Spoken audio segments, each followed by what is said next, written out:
नगरपालिकेची निवडणूक ही महाविकास आघाडी मार्फत आमचे प्रदेशाध्यक्ष माननीय शशिकांत शिंदे यांच्या नेतृत्वाखाली होते।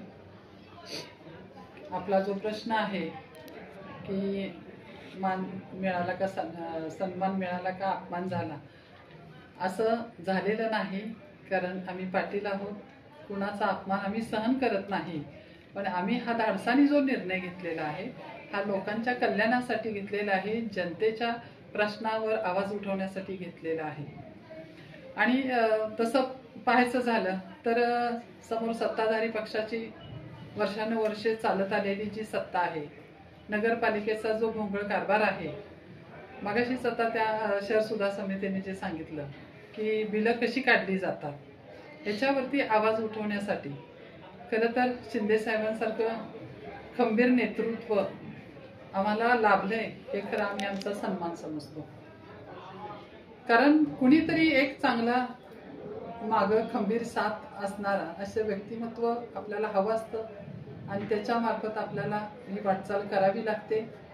तशी भारतीय जनता पार्टीमध्ये कोणीतरी दोन, ज्याला चार माणसं सुद्धा गोळा होणार नाहीत, अशा लोकांच्या हातात कारभार देऊन त्यांना निवडणुकीचं काय महत्त्व कळणार आहे किंवा लोकांच्या पर्यंत पोहोचण्यासाठी किंवा निवडणूक जिंकण्यासाठी असते हे ज्याला कळत नाही त्याला आपण त्याचं महत्त्व वाढवण्याचं काही कारण नाही। वरिष्ठांनी तरी सन्मान केला तरी खालची जी फळी आहे ती खालची फळी ही अकार्यक्षम असल्यामुळे काही निर्णय हा जनतेच्या प्रश्नासाठी घ्यावा लागला।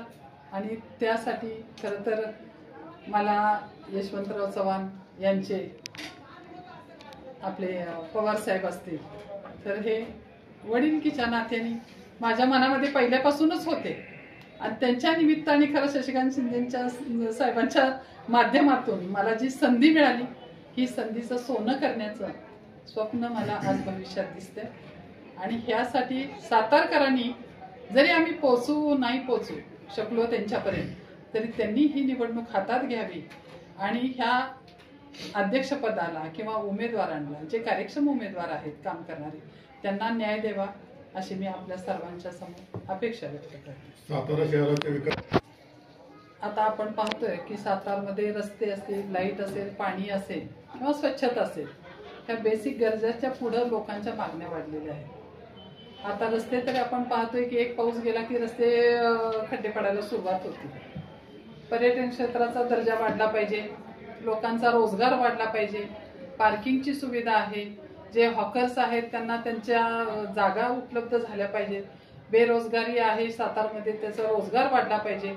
यासाठी काही जे लोकांच्या जनतेतले जे काही प्रश्न आहेत, त्यांच्या रोजंदारीचे जे प्रश्न आहेत तेच प्रामुख्याने सोडवण्याचा नक्कीच प्रयत्न करेन।